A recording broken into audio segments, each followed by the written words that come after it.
Severe cold weather is gripping the US South as a major winter storm brings record-breaking snowfall and frigid temperatures to the Gulf Coast.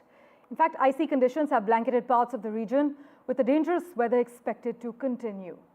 In response to the storm, governors across the South, including Florida's Ron DeSantis, declared states of emergency earlier this week, and for the first time ever, blizzard warnings were issued for parts of Louisiana and Texas, though they've since been lifted.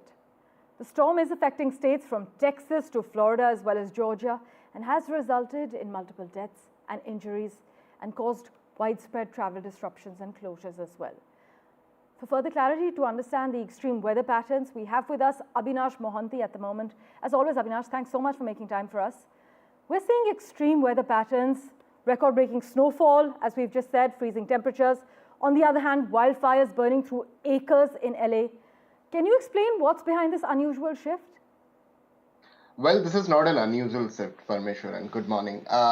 Good that we are discussing about two extremes. One extreme is about dry weather across the California region where you had severe wildfires. Yes. And it's a pileup which has been coming in from years.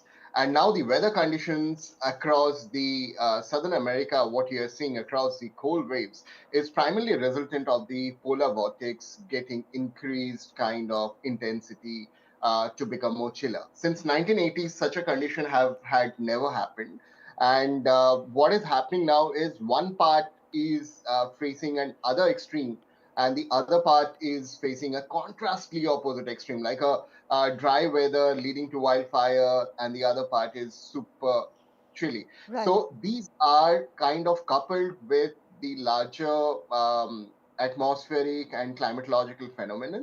But at the same time, what is triggering is some way or the other, largely, is the carbon emissions which have been put into the atmosphere.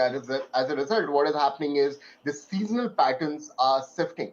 The climate extremes across the global south is also following a similar pattern. Right. You will see extended summers, you will see extended winters, winters getting shortened somewhere, wherever you will see rainies, they are becoming incessant erratic. So these extreme events are going to be kind of felt more and more in coming days. And it's high time now. We need to understand that what state of emergency has been put out in these regions in Southern as well as in Northern America needs to be kind of looked at it from a pandemic perspective.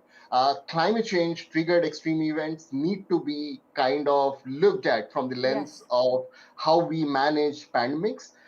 Then only I think we can do some sort of firefighting in terms of what loss has already been done, what damage has already been done. And that's where I think it's going to be more science-led or empirical evidence-led public policy that's going to trigger.